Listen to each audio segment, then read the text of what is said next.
Good day to all of my friends and listeners. Thank you for joining this episode of Seasoned with Salt. This episode, we are going to discuss the topic of false humility. False humility. So hang out with me and let's talk.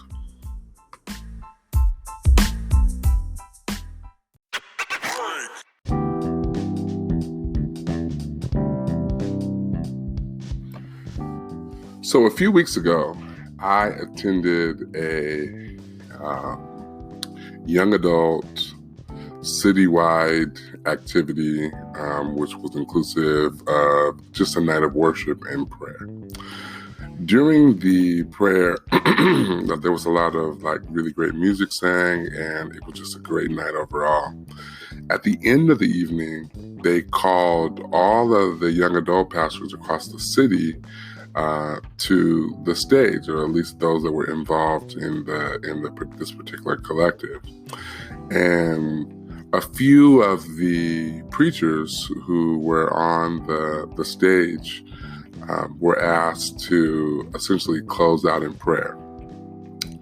The thing that stuck with me the most was a prayer prayed by one of the youth ministers, where they prayed that a false humility would essentially escape the generation of young believers. And that just really, really stuck with me. And I wanted to talk about it because I think that sometimes we are taught that we need to be humble. And what I have seen happen so often is that people, in an effort to appear humble, really miss out on a lot of great opportunities and aren't confident enough to really talk about who they are and what they have accomplished and what God has done through their life. So I wanted to talk about false humility because I think that what it results in, I think, can be detrimental to any system that we're a part of, whether it's government or ministry or relationships, so on and so forth. And I thought that it would be appropriate to spend some time talking about that. I wanted to start with a couple of quotes that I think are really important to this discussion. And the first one is by David Nordby. Jacob Nordby, rather. And Jacob said, "False humility is a form of psychosis which was imprinted on most of us since birth. It is a mental illness because it locks us in a victim state of keeping our light turned down, denying who we really are, and silently begging for permission to simply show up as ourselves in the world. But there is good news. This is a jail whose locks are broken. We can walk free whenever we know the truth. And by so doing this, we show others an example of an end to madness, an example of freedom." And again, that was a quote by Jacob Nordby. Also, a couple of other quotes that I thought would be cool. One by Paul Krassner. Paul Krassner said, "False humility is better than no humility at all." And I'm just kind of giving you a sort of an overview of some of the things that have sparked this discussion. As Michael Bessie Johnson said, "False humility is the pride of not being proud. Real humility is without the consciousness that pride exists." So how do I define false humility? I define false humility using so many of the terms that I have just quoted. But essentially, false humility is this sort of hiding behind humility to avoid being seen as the truth of who you are. And there are a lot of situations where this shows up. Me personally, this is something that And it's not, I guess I better say that it's not really about how we respond to people when they give us a compliment or how we respond to people when they're reviewing our accolades. It really has a lot to do with how we internalize who we are. As a person who has an undergraduate degree and a graduate degree and working on a third degree, have found myself not wanting to intimidate other people who have not pursued a degree, because you hear people saying, oh, get your learning, but don't forget your burning, or people will put you in a box because they feel that you think of yourself higher than others because of your academic accomplishments. And I personally have been bit by that. So trying to find ways to come off as humble or not necessarily proud of what I've accomplished academically, but just, happy enough so that, I can tell somebody that it's possible. And a few years ago, I was really struggling with that and what it means to be an educated Black man. And what I realized is that it's not just that, but I am a first generation college student, college student and college graduate. My mother did not go to college. My little brothers have pursued academic excellence. And one of the reasons that they state that is because I was able to open that trail for them. And I mention that because statistically, we were not supposed to accomplish any of this in life. We were foster kids. Our birth mother is mentally disabled. We were born out of wedlock. A lot of different obstacles that we had to endure in order to get to the place where we were. And what I realized is that maybe because of the way I speak or because of some of the things that I've accomplished, or the perception of accomplishment based on the way I speak or act or carry myself, people have made assumptions about my upbringing and about my life. And when I started feeling confident enough to talk about the experiences that I've had, I have found that people are generally shocked and surprised. They struggle to believe that someone who's accomplished as much as I have accomplished thus far could be from such a background. And what I realized over time is that my background and the things that I had to endure in order to get to the space that I am in now is my testimony. It is the gift that God has given me to share with other people. The thing that gets in the way of sharing this testimony with confidence is false humility. It is this not wanting people to look at me in a certain way, or not wanting people to think that I'm boasting, or not wanting to share who I am as a person for the fear of not being able to connect with people, or not being able to, the list goes on and on and on. And so I wanted to just highlight a couple of areas that I think are important in this discussion, and hopefully there are some things that will either help or that people can identify with regard to false humility and how to overcome it.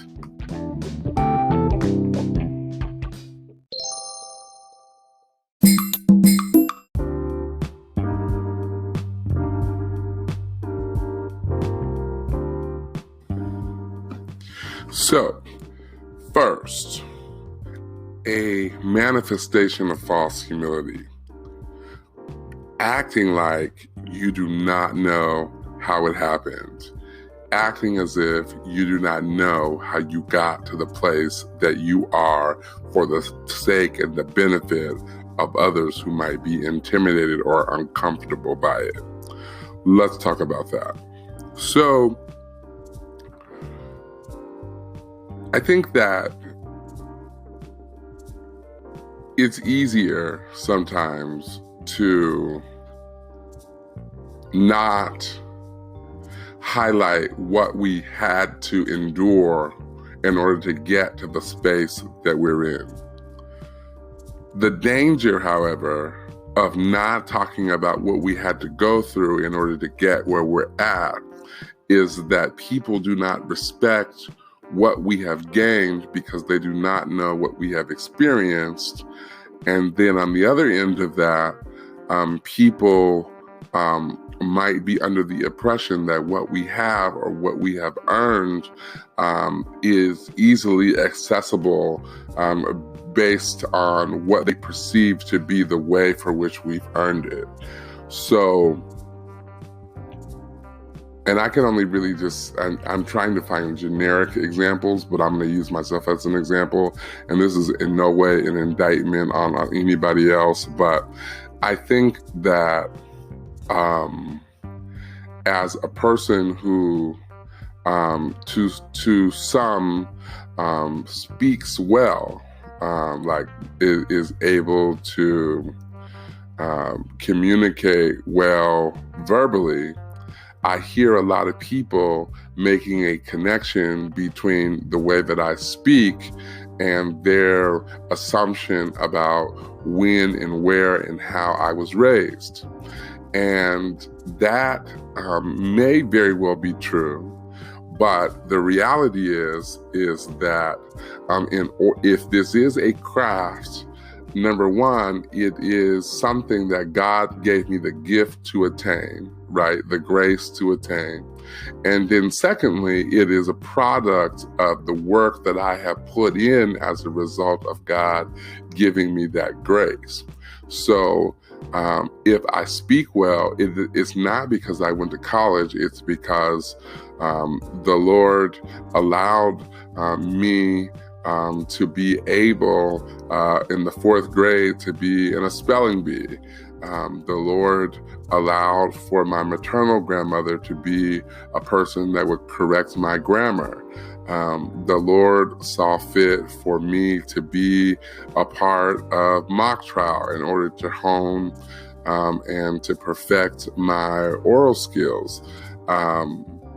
And then whatever I'm able to say well might be the product of like walking around the parking lot or rehearsing it to myself over and over again, or learning how to remember things that aren't easy to remember.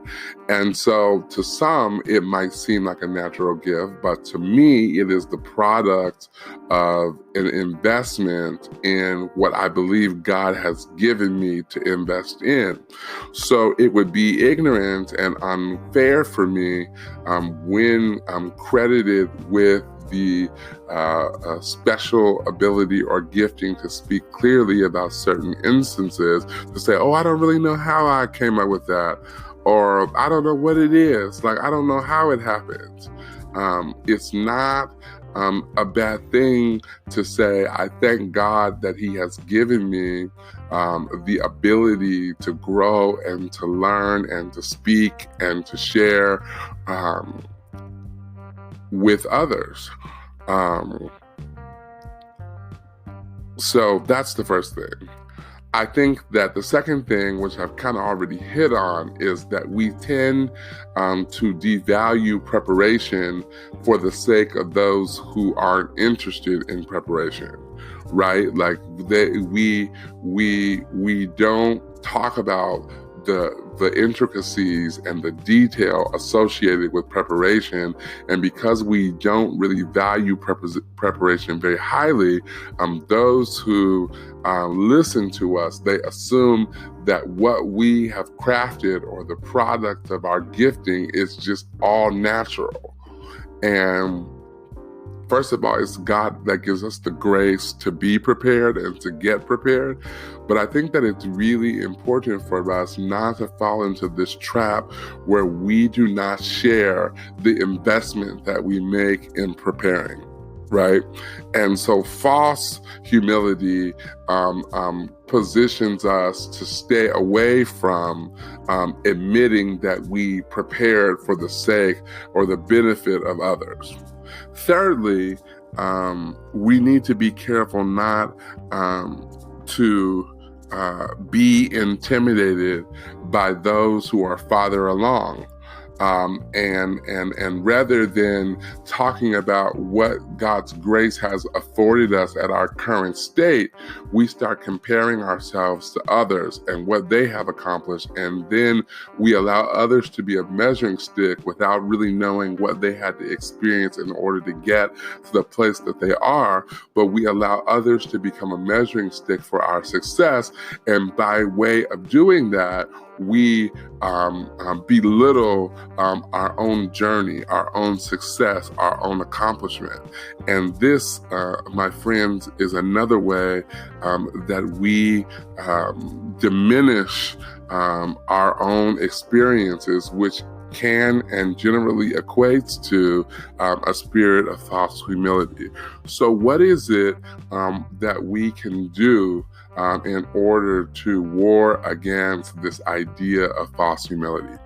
I think the first thing is to always be grateful enough to God to express to others what God has done through you.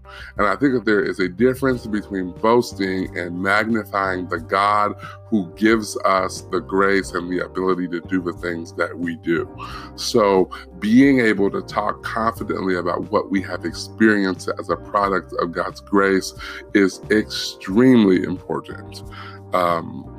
I think the second thing that we can focus on in order to sort of fight false humility is to really practice and reflect upon the accomplishments that we have had, and to consider others who might be coming behind us who need to hear experiences that might promote academic or personal excellence in their own life. A lot of times, people are just prisoners of not being exposed to certain information that assists them in their own personal growth. And so we cannot be afraid for the benefit of others to tell our stories because so much of what we are able to use our influence to do is dependent on the way that we're able to use our mouth to tell people what is possible in their own life. And so we cannot be sidetracked by where other people are. We cannot compare ourselves. We cannot buy into this idea that we're not where we should be. We should find the space to celebrate the grace that God has given us to accomplish the things that we have been able to accomplish in our life. I think that also extremely important for us to find ways, and I think if you're thinking about this might be an elevator pitch, or it might be, I can tell that when a person is confident or struggling with confidence in their ability because of the world's standards. And I think that one of the ways that we can tell is when a person is not able to adequately communicate what they have accomplished via their resume. I have encountered a lot of people who have accomplished so much, but they are unable to articulate the very things that they have accomplished for fear of being seen in a certain way. It's really important for you to think about, let your resume, your elevator pitch, whatever it is that you have, be reflective of what God has allowed you to accomplish in your life. Do not back down. If you did it, list it, right? Like if it was something if you had an experience that will prepare you to your next blessing, there is a reason why you have had that experience. And if it is worth talking about, if you gained any experience from it, any life-changing experience from it, any skill that you would not have had before that, you should not be ashamed to share any of the skill set that you have gained through your experience. And I think a lot of times people don't want to talk about that, so they diminish what they have experienced. You'll be talking to somebody and you'll be like, what else have you done? And they can't think of anything.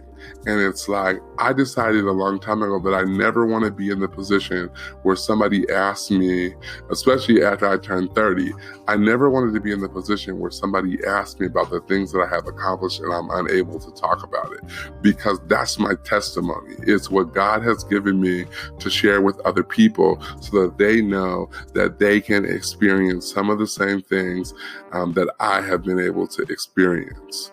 So never diminish what you have accomplished for the sake of others.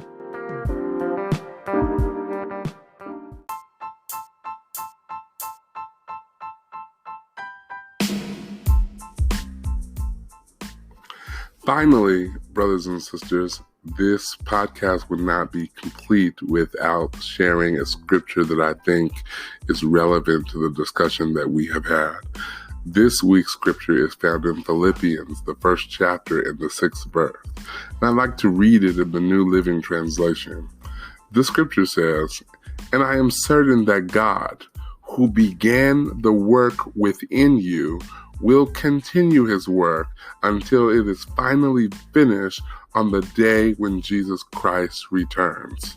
In other words, the God that started the work in you will complete the work. In other words, you will perfect over time due to the confidence and the work that God does in you. So if God is regularly and continuously perfecting you, then that is a part of your testimony. He is perfecting you in your craft, in your ability to be strong in relationships, whatever role you might play. He is perfecting your craft with regard to your educational pursuits. He is making you better. And as a result of the relationship that you have with him, you can grow and you do not have to falsify where you have accomplished for the sake of others. You can say it with godly confidence that you have accomplished what you have accomplished because of God's grace and mercy.